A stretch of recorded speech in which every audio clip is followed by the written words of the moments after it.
Amen. Amen. 1 Corinthians chapter 3, starting at verse 16, it says, "Do you not know that you are God's temple, and that God's Spirit dwells in you? If anyone destroys God's temple, God will destroy him. For God's temple is holy, and you are that temple." This morning, for just these few moments, we're going to share a message entitled Glory on the Move. And I'm excited for what God's going to do because I believe we're going to see that glory this morning. Amen? Amen. Jesus, once again, we thank you for this day. And we pray now that you would open our hearts to hear and receive.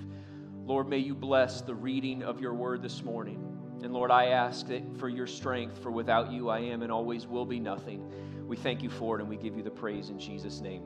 Amen. Amen. Hey, you can take your seat. Make sure that you touch your neighbor. Tell them that you love them this morning. Amen. Well, hey, again, if this is your first time with us, or maybe you're new around here at Bethel, we just once again want to welcome you. We want to thank you for being with us here today and just express how excited that we are that you would spend this morning with us. My name is Josh. I'm the associate pastor here and just really excited to be able to share. And again, if you are, whether you're newer to our church, maybe newer to faith, or maybe you just came out of a different Christian tradition, as you've heard today already, today is Pentecost Sunday, and very simply, we're going to take this whole sermon to really explain the significance of that and why it is important. But right so that we're all at the same page, what Pentecost Sunday is, what it means, is it is the day we celebrate the beginning of the church and the outpouring of the Holy Spirit. The Bible tells us in the book of Acts chapter 2 that 2,000 years ago, 50 days after Jesus rose from the dead, about 120 believers were gathered together, worshiping, praying, waiting upon the Lord, and in a moment they were filled with the Spirit of God, they were strengthened, they were empowered, and they instantly went out into their world and began to preach and proclaim the good news of Jesus Christ. And from that moment on, the largest movement in the history of mankind, the Christian movement, the Jesus movement, began because of Pentecost. And so that's what Pentecost is all about, and that's what we're celebrating and we're remembering today.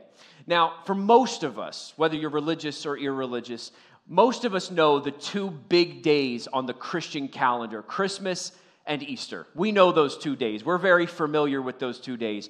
But it's really a shame, and Pastor Kurt was sharing this with our team this morning, is that we tend to forget about Pentecost.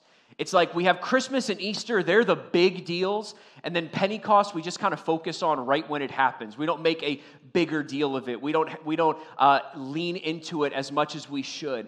And there's probably a few reasons for that. I think one is because Pentecost Sunday isn't attached to some giant cultural event and giant cultural holiday. You know, at Pentecost Sunday, you're not going to the mall to get pictures. It's not typically the day that you're going and have family dinners. Maybe we could start that as a church. Who knows? That's why we're having fellowship at the end of tonight's service. It's because we say, you know what? Maybe we should truly begin to celebrate the coming of the Holy Spirit. But it's not attached. It doesn't have all of the things that the other holidays tend to have. But probably the bigger reason, if you're anything like me, is because talking about Pentecost Sunday, or even maybe the words Holy Spirit, maybe have a way to bring some baggage, some fear, maybe some stress and anxiety in your life. You know, maybe just hearing the baptism of the Holy Spirit or hearing the word Pentecostal brings up some things of the past, maybe some bad teaching or even abusive teaching that you've experienced at a church. Whatever it may be, it can sometimes carry a lot of baggage. And like for me, I'll just be very honest, for a large portion of my life, I grew up in this church, I grew up in Pentecostal faith. This was a part of our faith that I pushed away from. I loved the message of Jesus. I loved the message of the cross, of the resurrection, and the hope that we had in Him. But every time our church would get ready to pray for the Holy Spirit, anytime I was at a youth convention and they wanted to pray for the Holy Spirit, I was petrified. Like it scared me. And I don't know, it's probably a handful of different reasons, but I know one for me is because just my mentality, my wiring is I like to be in control. I like to have my hand on the steering wheel of my life. And so the idea of really allowing God to move, the idea of the supernatural was not easy for me, and it was intimidating for me.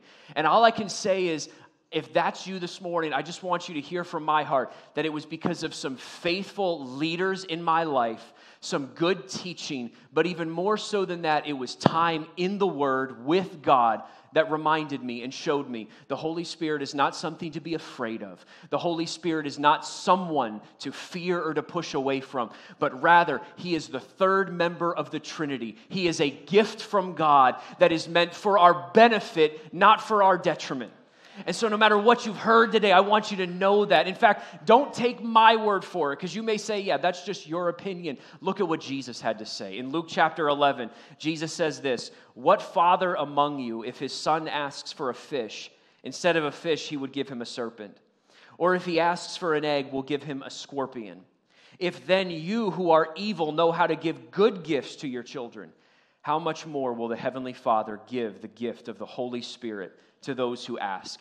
From the very beginning, Jesus wanted everyone to know that the Holy Spirit was a gift. The Holy Spirit was not someone to be afraid of. It wasn't something that should cause stress and anxiety in our lives. Jesus saw the Holy Spirit as a beautiful gift from God, God's personal power and presence dwelling within us, with us, to strengthen, guide us, fill us, and empower us. And so just so we can be all on the same page, no matter what you have heard before today, no matter what someone has told you, I want you to know the Holy Spirit is a good gift from the Lord. He is someone that we should embrace with joy, with celebration, and with great dependence. And so here this morning, as we just kind of walk through, we're going to do, if it's okay, this is going to sound bigger than it really is, but we're going to take a journey through the Bible. Literally, we're going to go page 1 and the last page. I don't know, all of our Bibles have a different page number at the end. But we're going to go very first chapter to the very end of the biblical story. And we're going to see, this is kind of the point that we're going to chase this morning, is that Pentecost was not a one-time random event, but rather it was the next step in a plan that has been unfolding since the very beginning of creation. That it is not something that was just for the New Testament church. It isn't something that's just unfolding now. And it's not even something that ends when this world concludes. It has been God's plan from the very beginning that His presence would dwell with us, that He would be with us and empower us and strengthen us. Today we're going to focus on God's presence with His people. A plan that God began from the very beginning about a temple. That from Eden to the tabernacle, to the temple, to Jesus, to now, and even in the future, that God's goal always has been to dwell with His people. That it has always been there. And so that takes us back to the very first verse that we read in 1 Corinthians chapter 3, where Paul says that you are the temple of the Holy Spirit. For those who have called upon the name of Jesus, for those who have surrendered their life to Him, who have repented of their sins and have found faith in Christ, salvation in Him, Paul says, you are the temple of the Holy Spirit. Now, when he says temple, it's important to realize Paul is not being poetic. Maybe there's an element of that to it, but there's a very specific reason that he's using the word temple. He could have said anything. He could have said, yes, you are God wants to fill you with the Spirit. God wants His presence to be with you. But he uses a very specific word, and he says temple. And I think there's two main reasons. One is where he was writing to, the people he was writing to. It's a church in the city of Corinth in the Roman Empire. And we know that the city of Corinth had at least several hundred temples throughout the city, all to different gods of the Roman Empire. And so for the people that he was writing to, they understood what a temple meant. They understood what a temple was. It was a place that you worshiped. It was a place that you sacrificed. In the city of Corinth, there was a lot of sinful behavior that was taking place within those temples. And he would have known that. And so when they heard temple, they understood what he meant. But now Paul is flipping the script, and he is saying, no, the temple is not just a place that you go. You are the temple. Which would have instantly probably made a lot of them scratch their head and say, no, a temple is a building. A temple is a place that I go. And that's why I think it's so important to realize that when Paul starts talking about the temple, he is asking his listeners, he is asking all of us to think bigger. To not just think about a building, to not just think about themselves for a minute, but see the bigger picture that is unfolding. He's pointing us back to a massive theme that runs all throughout the Scripture. And when we see that word temple, he wants us to think about this theme. Now, when most of us hear the word temple, regardless of whether you're religious or not religious or in church, we all probably have an idea of what we think a temple is. We think of a temple as this grand building, beautiful architecture, a place that you go to worship, a place that you go to be close to God. And that's true. That's not a bad definition. And whether or not you have read your Bible, whether you're new to faith, you've probably at some point or another, you have heard, seen pictures or something of the Temple of Jerusalem, the temple that was in the Old Testament, that David dreamed of, that King Solomon built. It's this massive piece of the Old Testament. There's chapters and chapters and chapters that are all devoted to the construction of this temple. In 1 Chronicles, we read about how King David longed to build the temple for the Lord. And although he never saw it come to pass, it was his son Solomon that ultimately would be the one that built the temple that became the centerpiece of the people of Israel. That in the city of Jerusalem, it wasn't there was a city with a temple. There was a temple with a city built around it. It was the center of the people to symbolize that God is with us and that everyone could be close to him. And you could still even visit the ruins of that temple today. The temple of the Old Testament was a place of worship for the people. It was a place to make sacrifices. It was a place to be and experience the presence of the Lord. And while David and Solomon and the people understood that God, the God of all creation, could never be confined to a building, they did understand something so valuable, something so important. They did understand that what the temple symbolized was that all creation belongs to God. That all creation is his temple, and that God desires to dwell with his people. That if there's anything that we can gain from the concept of the temple, it's not that God needed to be confined here. It's not that God could ever be. In fact, Paul would say this in Acts chapter 17. He would go and he was preaching to the philosophers in that city. And he said, the true God, the one God, is not a God that could be made by humans, not a God that could be confined into a building. All creation is his temple. And yet, consistently, he desires to dwell with people. He has a desire to have a relationship with people. And this is where we're going to take a journey through the Bible very quickly. So not going to be complicated, but we read this in Genesis chapter 1. We read when God created the heavens and the earth, when he breathed all life into all creation.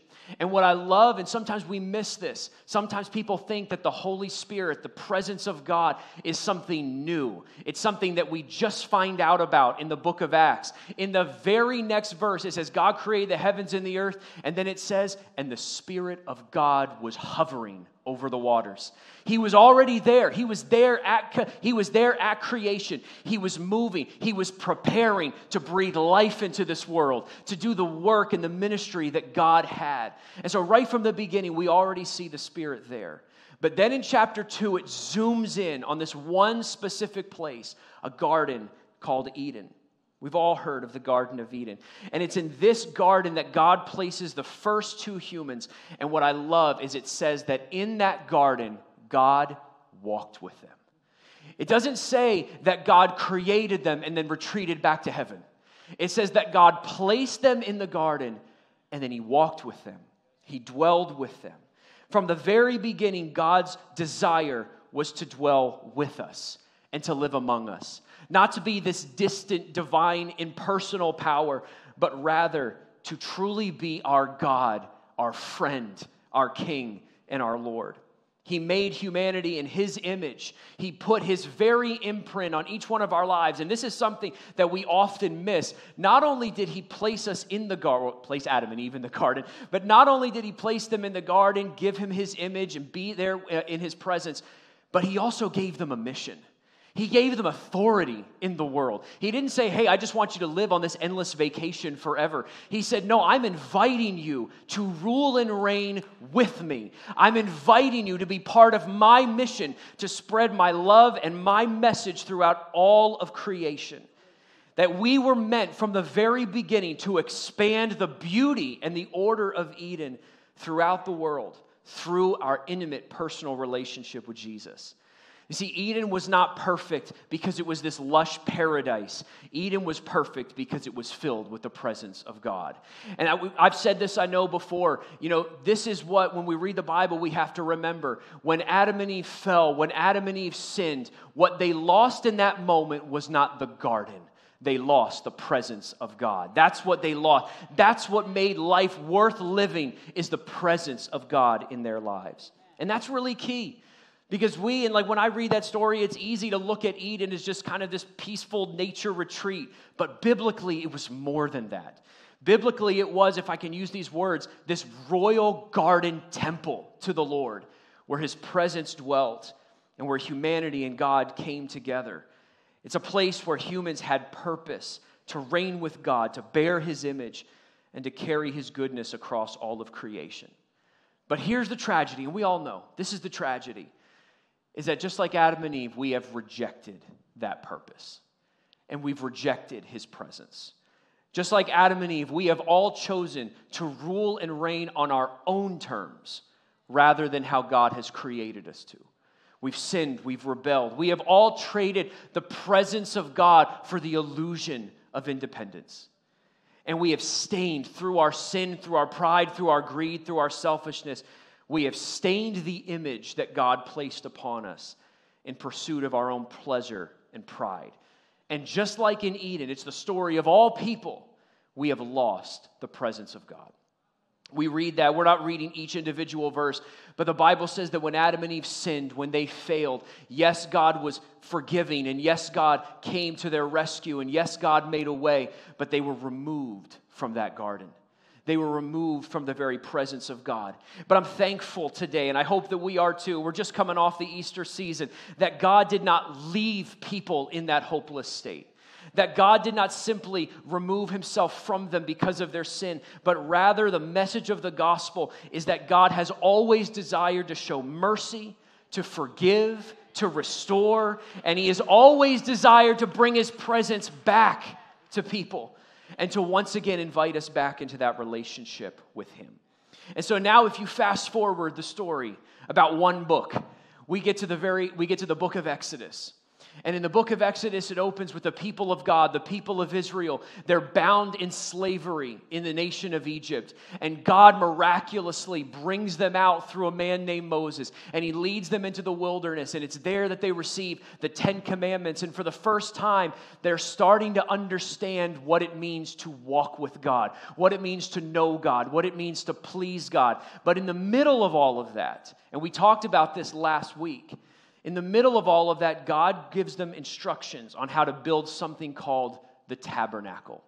And what the tabernacle was basically this giant tent that became a mobile temple that would be at the center of all the people. In fact, literally, when they would make camp, it was the centerpiece of everything, so that everyone understood that what was most important, what was most sacred, what was most needed was the presence and power of God in their lives. And we read about this in Exodus chapter 25, verse 8. God said, "Let them make me a sanctuary that I may dwell in their midst, that I may be there." Now later on, this tabernacle would become the temple in the Old Testament. After the people had finally made their way to the promised land and settled in Jerusalem, it would become the temple.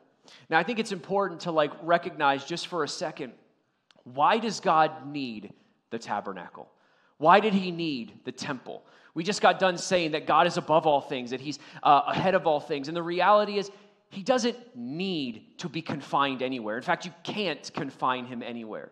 But what's really important is in the design of the temple. We talked about this last week. But in the temple, there were multiple rooms. There were multiple compartments. And one of them, the final room, was called the Holy of Holies. And it was blocked off from the people by a 30-foot curtain from top to bottom. And it represented that because we are sinful people, because we have rebelled against God, God's holiness and our sinfulness cannot be in unity together. And the only time someone could ever go on the other side of that curtain was one priest, one time of year, for one purpose.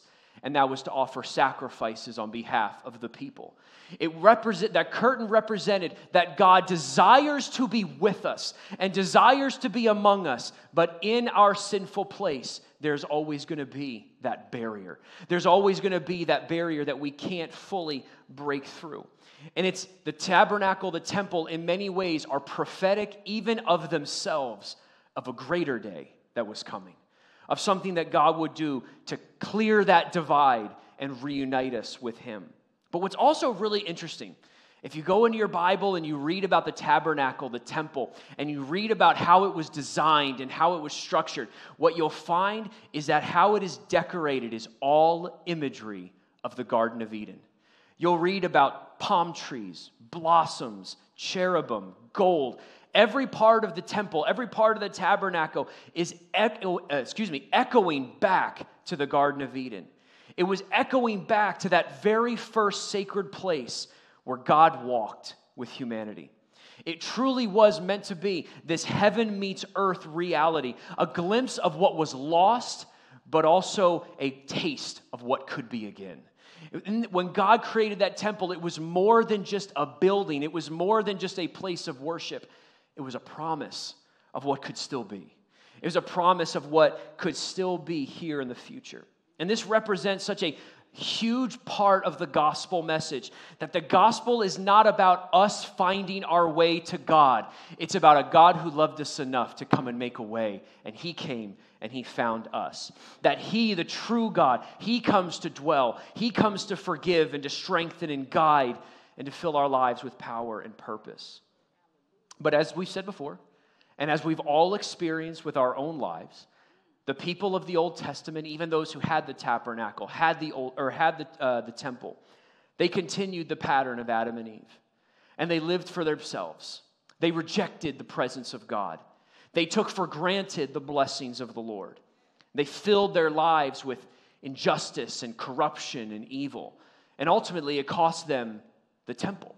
It cost them the presence of the Lord. The temple was destroyed. The people were left in exile. And all of them were once again left wondering, what would God ever do? And the Old Testament prophets, those like Isaiah and Jeremiah, they looked forward to a day where God would restore the temple. They looked forward to a day that was coming when God would create a temple that wouldn't be destroyed, that couldn't be corrupted. They looked forward, and in fact, at one point when they even found their way out of exile, they tried to rebuild the old temple, only to find that very quickly it became corrupted once again. Because in the end, it wasn't just about the building. It was about people submitting to the power of God. It was never about just a building could save us. This is why so many times when Jesus has these clashes with the Pharisees, they thought because they had the temple, because they had the building, that everything is good. And He's like, you're missing the point. The point has never been a building. The point has always been the presence and the power of God dwelling with you and in you. That's what the point was. And that's what they lost. And so all of these prophets and the people of Israel, they're left wondering. And really, as the Old Testament concludes, that's what we're left with. Will God ever restore what was lost in Eden? Will God ever build that temple again? Will that day ever come? And the answer to that question simply is yes. But not in the way that they ever were going to expect. Where they thought that a new building was coming, where they thought a greater physical temple was coming, God answered it, but He didn't answer it through a building. He answered it through bringing Himself into this world through the person of Jesus Christ. His answer was not send them a new tent. His answer was not send them a new construction. His answer was, I'm going to send myself. He said, I'm going to send my Son, and He'll be the answer. And He'll be that temple.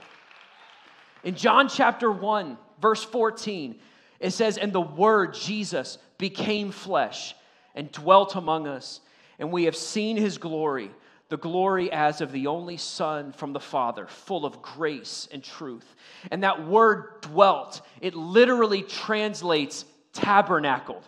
When John wrote those words, he is asking his audience to remember what the tabernacle was all about. And what John is saying is that Jesus came as the tangible, physical presence of God dwelling with us, that he was the power of God among us. That's why you see wherever Jesus went, power followed. That Jesus had something that the temple even didn't have. It was the power of God on the move, the glory of God now, not only as a concept, not only as something that I had to go to a building to experience. No, the presence and power of God was with us. I could see it, I could feel it, I could touch it. He was there with us. And rather than coming to a place, God had now come to the people. This is the beginning of the new creation. This is the beginning of God restoring what was lost in the Garden of Eden. Jesus preached that through him, the kingdom of God was arriving and had arrived, and that through his life, death, and resurrection, God was breaking the power of sin. He was breaking that separation that we had experienced from God. Jesus himself on multiple occasions claimed that he was the new temple, the one that couldn't be corrupted, the one that couldn't be destroyed. And at his death, the moment that he gave his life for us, what do we see? That veil that hung in the temple that so many people clung to. It was that veil was torn from top to bottom, representing that only God could have torn it. It was that through Jesus, through the new temple, the old things have passed away, all things have become new. We now have an opportunity to be reconciled with God and to experience his presence once again. This is the message of the temple. It's why in Ephesians chapter 2, Paul was able to say, "But now in Christ Jesus, you who were once far off have been brought near by the blood of Christ." Brought near to what? The presence of the Lord. You've been brought near not just to purpose, not just to happiness, not just to joy. You've been brought near to the Lord. You've been brought near to God. Jesus, the very perfect temple, has restored us, transformed us, and he has brought us from a place of separation from God's presence. And through his blood, he has cleansed us and freed us, and he has grants us access to the very presence of the Lord. And I know some of you this morning, you're asking yourself, and you're thinking, in the team, you guys can come up now. I know some of you are saying, "No, Pastor Josh, this is all great. You're giving us this great lesson about Eden and about the temple and about Jesus, and all of that is great." But some of you are saying, "But what does that have to do with Pentecost? Like, when are we going to talk about the Spirit? When are we going to talk about the gifts? When are we going to talk? What does all of this have to do?" And the answer is, it has everything to do. It has everything to do. And the reason is because it's the very reason that we can't separate Christmas and Easter from Pentecost. It's because the same Spirit that was hovering over the waters, the same Spirit that was present in the garden, the same Spirit that filled the tabernacle and filled the temple, the same Spirit that raised Christ from the dead now dwells in us. That's why it's important. That's what Pentecost means. Pentecost cannot be reduced to just one moment in time, to just this isolated event. Pentecost is the fulfillment of the promise that was made thousands of years ago. And it's the continuing work that God is doing among us today. It's the same Spirit. The Holy Spirit is not just a New Testament phenomenon. He was there in the garden. He filled the temple. He empowered and inspired the men that wrote this Bible. He's the one that empowered Jesus to walk in power over sin, hell, and darkness. And he's the one that's come to fill us today. And that's why we can read with celebration and with confidence Acts chapter 2, verse 1, where it says, "When the day of Pentecost arrived, they were all together in one place. And suddenly there came from heaven the sound, like a mighty rushing wind, and it filled the entire house where they were sitting. And divided tongues of fire appeared to them, and they rested on each one of them. And they were all filled with the Holy Spirit, and began to speak in other tongues as the Spirit of God gave them the utterance." In this incredible moment of God's love and power, the Holy Spirit, the third member of the Trinity, the presence and power of God, filled the people, and the church began, and the world was never the same. And the world was flipped upside down. Why? Because the days of just being confined to a building were over. The days of just being confined to the temple were done. Now God had chosen a new temple, and it was the people. And the Spirit did not fill the building, it filled the people. And this is where the church began. You know, this hit me this morning. You know, I had all my notes, and then I was praying this morning, it just hit me that, you know, unlike so many other systems of faith and political systems and things that people put their life into and that people put their trust into, our Christian movement, this Jesus movement that we're part of today, that has reached the ends of the globe, that has saved billions and billions of people, it didn't begin through a war. It didn't begin through just an ideology. It didn't begin through any of those things. It started through Pentecost. That's where it began. And that's why whenever we come to church together, whenever we gather, we can't just say Pentecost is for June. Pentecost is for when we're ready to think about it. No, we're here because of Pentecost. Without this moment in Acts chapter 2, there is no church. There is no sermons. There is none of this. There is no evangelism. It is because of Pentecost. And so every single Sunday, we should come embracing the power of the Holy Spirit, desiring a move of God among us, because that's where it began. That's why we're here. And it's because of this that Paul was able to say that you are the temple of the Holy Spirit. That through the cleansing power of Jesus, those who have repented of their sins, those who have chosen to follow Him, to walk with Him, the Spirit of God not only dwells with you, but in you and in us. This is what Pentecost is all about. It's about God restoring what was lost. And it's how God is bringing back our created purpose that we were given at creation. Because that purpose hasn't changed. Jesus was restoring what we were meant for in the very beginning, where we were meant to walk with God, to dwell with Him, and expand His kingdom throughout the world. We were not saved, and we are not filled with the Spirit of God so that we can live quiet Christian lives, kind of running out the clock until He comes again. We were called to go into the world, to preach, to proclaim, to be filled with the Spirit of God, and to walk in power in this world. Our staff's been talking about this. I've had some conversations with our young adults about this. Somewhere along the line, we got this idea that the best thing the church could do is just sit quietly and let things play out. My Bible tells me that the disciples were filled with the Holy Spirit, and they went and they took on the enemy. They didn't just allow their culture to fall to pieces. They proclaimed the gospel, they healed the sick, they raised the dead, and they saw the power of God at work. And I believe that that's still possible. That's what the Spirit of God is here to do. The Holy Spirit is there to convict us, to guide us, to empower us, and to help us live victoriously. Not live quietly, not live in defeat, but walk victoriously in this life.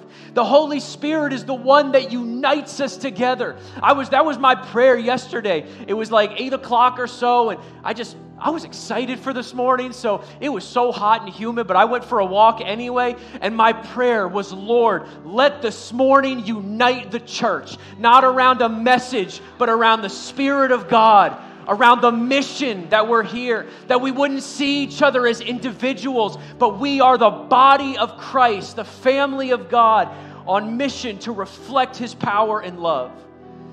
And here's where we're going to bring things to an end. What I find amazing about this temple mission that we've been talking about is that, yes, as powerful as Acts chapter 2 is, it's still unfolding. It's not over. It's not finished. And even when Jesus comes again, we're going to see the fulfillment of this in all of its glory. When Jesus Himself creates the new heavens and the new earth where we will dwell. Revelation chapter 21 verse 2 says this, "And I saw the holy city, the new Jerusalem, coming down out of heaven from God, prepared as a bride adorned for her husband. And I heard a loud voice from the throne saying, Behold, the dwelling place of God is with man. He will dwell with them, and they will be His people, and God Himself will be their God. Pentecost is not just a moment in history. It is a promise that God is not finished, a promise of restoration, healing, and joy for all of those who belong to Jesus. Pentecost is an invitation to be filled, to walk in purpose, to be the person that God created you to be, and to carry His glory, because you are the temple of the Holy Spirit.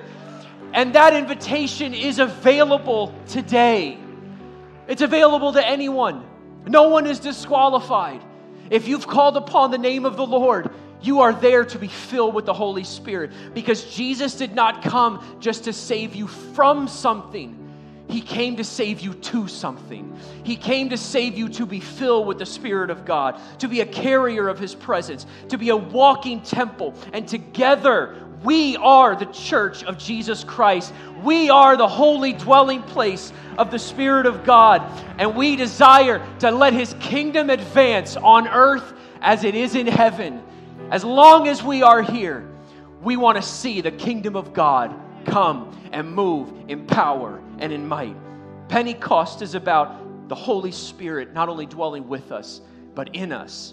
The Holy Spirit is about living and walking in the power of God, being used in the gifts of the Holy Spirit so that the world might know. One thing I love, I'm bouncing all over now, but one thing I love when the Apostle Paul talks about the gifts of the Holy Spirit, and he talks about speaking in tongues, and he talks about healing and prophecy. If we're honest, those are the things that sometimes make us uncomfortable. We're a little nervous about that. But Paul says those gifts are actually assigned to the unbeliever, that this is real, that there actually is power in what we believe. I remember, this is years ago, probably like 10 years ago or so, Pastor Kurt and I, this is before I was here at Bethel, we were just having this great conversation. And I can't remember all that we were talking about, but we were talking about the power of God, the presence of God, the need for the Holy Spirit. And at the end, I can't remember if I said it, he said it, but it was our consensus that we've got to be over trying to out-entertain, trying to compete with the world. And here's why. Because when it comes to entertainment, we can't really compete with the world. They're always going to have bigger screens, more lights, more smoke. And you know what? Who cares? None of that has ever helped anyone. He says, but you know what we offer that no one else does? The Spirit of the living God. That's what we offer. That's what Jesus offers. And so we want Bethel Church to be a place that the Holy Spirit just doesn't fill this room, but it fills us. That we are filled with the Spirit of the Lord. And that we are being vessels, taking that presence wherever we go. And so I'm going to ask everyone as we conclude the service to stand here this morning. I'm so thankful that we're here today. And I don't know any way that I could end this sermon but to very bluntly just ask this question. Have you been filled with the Holy Spirit? That's all that I can. In Acts chapter 18, I believe that's right. I'm going all over the place. But the Apostle Paul met a group of believers. 19, there we go. Acts chapter 19. And he meets this group of believers. And he said, and his first question, did you receive the Holy Spirit when you believed?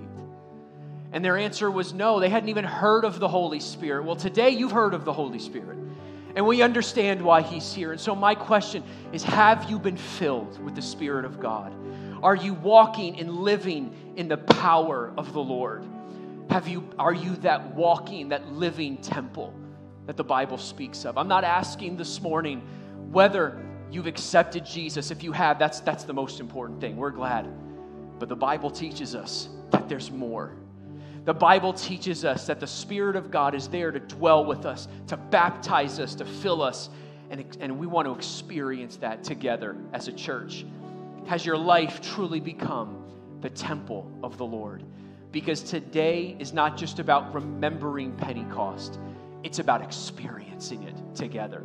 And so this morning, as our team just plays that final song that we did today, I'm going to ask if you want today to be filled with the Holy Spirit, if you want to be refilled with the Holy Spirit, because again, being filled with the Spirit of God is not a one-time thing. Paul says, I am being filled daily. I seek the power of the Lord because the days are dangerous, the days are evil, and I need Him. And if today you would just say, I need a filling, I need a fresh filling, I need the presence of the Lord, would you come to these altars? Would you step out of your seats and let's come and let's seek Him together? Come on, now, let's come and fill this place with the praises of our God. Just begin to pray, begin to cry out, begin to seek that fresh filling of the Spirit of God. Worship team, can you just lead us for a moment? Holy Spirit, you are welcome here. Come flood this place and fill the atmosphere. Your glory, God, is what our hearts long for. To be overcome by your presence, Lord. Holy Spirit, you are welcomed here. Come flood this place and fill the atmosphere. Your glory, God, is what our hearts long for. To be overcome by your presence, Lord.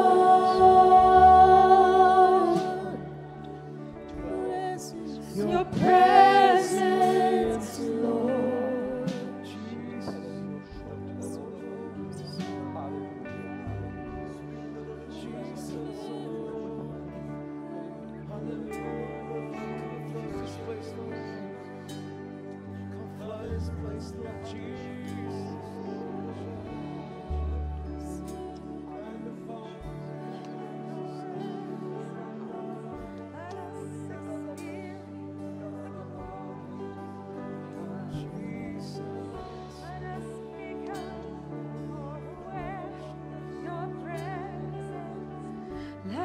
Experience the glory of your goodness. Let us become more aware of your presence. Let us experience the glory of your goodness. Let us become more aware of your presence. Let us experience the glory of your goodness. Let us become more aware of your presence. Let us experience the glory of your goodness. Let us become more aware of your presence. Let us experience the glory of your goodness. Lord, Holy Spirit. Holy Spirit, you are welcome here. Come flood this place and fill the atmosphere. Your glory, God, is what our hearts long for. To be overcome by your presence, Lord. Holy Spirit, you are welcome. Come flood this place and fill the atmosphere.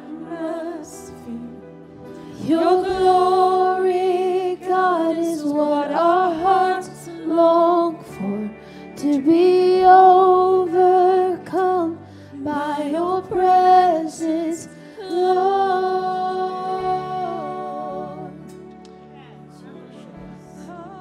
So Heavenly Father, Lord, with our hands held high, we worship you. And we thank you that you would even desire to dwell with us. Lord, who are we? In all of our sin, in all of our failures, Lord, who are we that you would even dwell with us? But we thank you that in your mercy, you tore the veil, you made a way, And now you have granted us the privilege of being called children of God. And we pray, Lord, for every person here that we would be filled with the Spirit of the Lord Almighty. Holy Spirit, would you baptize us? Would you clothe us in your presence and your power? Lord, may you unite us together around the mission that you've given us. Lord, may you bring supernatural signs and wonders in our midst. May you draw people unto yourself, and may we experience your power and presence daily. May we come Sunday in and Sunday out seeking a fresh filling of your power and anointing. Lord, I pray that even tomorrow morning when people open up their Bibles for their devotions, Spirit of God, would you meet them? Would you empower us together, oh Jesus? Lord, would you create us to be clean temples of the Holy Spirit? Would you cleanse us of our sin and our unrighteousness so that we can be a vessel for the Spirit of God to move? Lord, we thank you again for all that you're doing here at our church, for everyone that is come and everyone that is finding life here and finding community here. But Lord, we do not just want to be a religious gathering. We want to be Spirit-empowered people going into our world, taking on the enemy and seeing the power of God move. Lord, we want to see signs and wonders in our day. And Lord, the question has never been, will you? The question is, will we?